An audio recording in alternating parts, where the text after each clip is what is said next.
This is my 2-inch water line coming up the hill, and this is the junction for 1,000 foot in. I do not have a key, so I can't turn this on. Okay, we need to not put this in the video. Clearly, you need a key to turn on the water. You know what I'm gonna do? I'm gonna hang a water key right there. So when I get a water leak, I can run over to my tree and, cause who normally has a water key just hanging out? I mean, they may have it in their truck. If you got a leak up there, what are you gonna do? Your truck's not around. You know what I'm gonna do? I'm gonna go to my tree right there and grab my water key so I can turn the water off and stop the leak ASAP.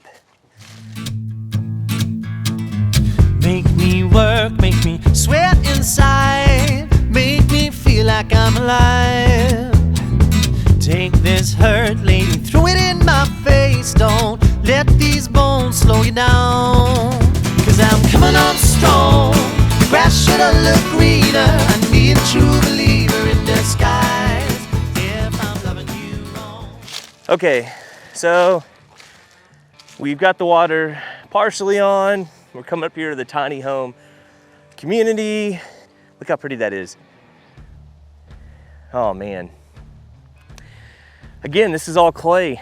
Clay coming out from the bottom of my property, which it's free dirt. I mean, it really is free, but you still have to pay for the equipment to move it. So I guess there's a cost associated with it.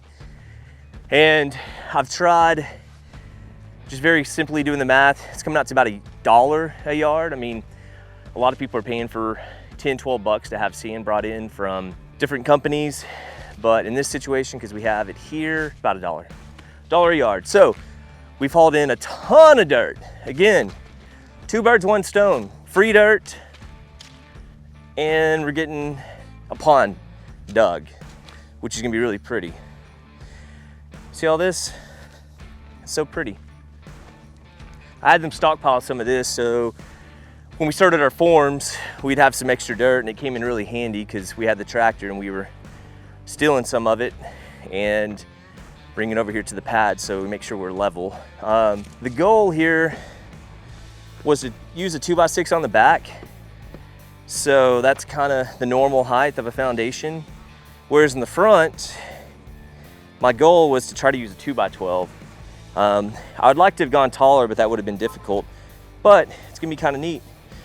Having your front porch here, setting off the edge of your porch, just hanging out. Look at this beautiful view.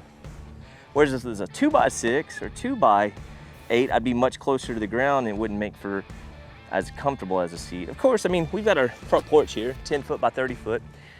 We'll have some chairs, Adirondack chairs, whatever, but if you have a lot of people over, it'll be fun to kind of sit out on the porch, and probably have a fire pit out here somewhere. These 2 units will share. I think that's the goal, is I'm gonna have 3 fire pit units all together, and I'm gonna put them in between 2 of the tiny homes so those 2 can utilize that one, and then the next 2 can utilize the second fire pit, and then the last 2 can utilize the third fire pit. Just look how close we are. There's no reason why we'll put it to where it's not hitting a tree, but no reason why the 2 of them couldn't share a fire pit right here and, I don't know, come out and talk to each other, make friends.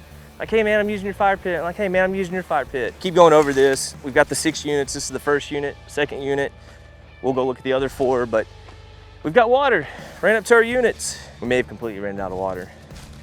Like I said, I got my 2-inch line coming in. We turned it off for safety reasons because we're not always here. I don't want there to be a leak and us not be here for 3 or 4 days. Yeah, they've already ran all the pressure off, so that's disappointing. I wanted to show y'all I actually had water. I promise I do. We got 3rd unit right here. You can check out that beautiful view. Downtown Denison, check that out. Oh, that's beautiful. Makes me happy. No water. I look dumb again. Ideally, I feel like you want to be like 40 PSI. That's your pressure of the water. It's kind of what you want coming into your house. This is a 1-inch line, I get it. but we've shut it down to a 1/2 inch line on this cutoff, and we put the pressure check on it, and we're only 26 PSI. So it's a little concerning because I ran a 2-inch line all the way up, and I knew this may have been an issue, but we only have a 3/4 inch meter. It's affecting our PSI because I don't know if we can see it right now, but we've got the water tank right over there. So with the water tank being not too far that way, due to where its elevation is at compared to us, we're just a little bit lower, whereas you want to be way lower than the water tank because that creates more PSI. So the next thing I believe we can do is, instead of using the 3/4 inch meter, we're going to switch it to a 2-inch meter and feed this 2-inch line. That 2-inch line is almost like a tank in itself because it's over 1,000 foot long. It's just holding a ton of water, but it's only getting fed with that 3/4 inch meter. So we need that 2-inch meter is going to feed that 2-inch line and then shoot up here, and hopefully we can get above that 40 PSI. That's going to be the goal. We always knew that was going to be an issue because we are so far elevated. We just wouldn't know until we ran it up here. So we'll go to the 2-inch meter, see what that does. So first unit, second unit, third unit. We're not going to step down here, but we'll get a little bit of a shot. We got Jace down there running the skid steer. Actually, that's Connor. Connor works for Jace. I got the 4th pad right there. He's working on the 5th pad right now. Back behind him is the 6th pad. We had the concrete guys here earlier today setting up these first 3 forms, and we didn't have our dirt work done or our pads ready. So they went ahead and left for the day, and we're gonna have them finish this, and then Victor's gonna come back in the morning. We'll get the form set up just like you see here, and then they'll have what's called a trencher come in. We'll trench. We're gonna do a footing all the way around. The footing, your normal concrete's about 4 inches thick, and then your footing, what we're doing, is 12 inches wide. So 12 inches right here, and it's gonna go 24 inches into the ground. So 24 inches from this point right here down, be a 12 inch by 24 inch footing. The footings are gonna go all the way around the outside, and these forms look way bigger than what the actual tiny home is, because what you see right now is 25 by 30. Of that 25, we are 15 foot from the back wall to right about here. This is my tiny home, 15 by 30. The rest of this is front porch back behind me. That's a 10 foot by 30 foot porch. 3 units here, 3 units down there. We've got all the water ran to each unit. We've got the base completely done for the road. That's a good base of clay. We'll have the gravel hopefully getting hauled in next week, and that'll give us a really, really good base, and that's what all the concrete trucks and all the trucks bringing in material and stuff will be coming up. From our last episode, this terrain right here was super rough, trees everywhere. We got it all cleaned out, and they actually sloped out this hill. It's really neat because, I mean, right now you could take a vehicle down this.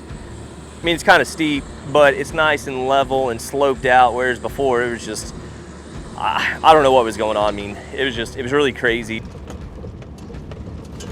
Oh, we're going so fast. You wanna go mud in the pond? Ooh, I'd rather not. That looks scary. Yeah, that wouldn't be good. You think we can make it through? I don't think so. You could lose a car in there. Literally. Lose a car. Okay, we are down below. You guys have seen this multiple times. Of course, it was way, way more wooded previously, but man, look at this now. This is crazy. We still have some trees in here. I don't know if we're gonna steal them, put them on other parts of the property, or cut them down, or kind of see where the water's gonna lay. You can see these big piles right here. That's just kind of what they're calling the junk stuff. That's got a lot of the brush in it. That's where they had the fires, the bonfires going, so there's lots of root balls and just a lot of junk stuff in it you don't want to put down for your pad. Right off that topsoil, and it's starting to kind of turn orange. That's getting into our clay. That's what you really want to be in for that stuff that packs well. And then of course, a lot of that's going to get used for the dam. This brown kind of sandy loam stuff up top, they'll probably scrape and put off to the side. use all the clay for our pads and for the dam. Then they'll take that topsoil and put it back over the clay. So when we plant our seed or put down whatever vegetation we want to put down, it should grow well. And of course you want to make sure you put the vegetation on that topsoil on the dam, even on the backside where it slopes, so that when it rains we don't have erosion and we're not washing out all our hard work. So that's what it looks like down here. Got everything all formed up. Got all our plumbing stuff here. I ordered it Wednesday, they had it all ready for us, so that helped out a lot. That's for all 6 cabins. We've got the rebar down here. We have, you see 2 piles, we actually have 8 bundles all together. We got 4 bundles of the 1/2 inch, 4 bundles of the 5/8. That's what's gonna go into our footings and into the top part as far as all our rebars go. We got Bad Brad over here on the mini excavator. We got Chucky Poo. He's doing all our plumbing for us.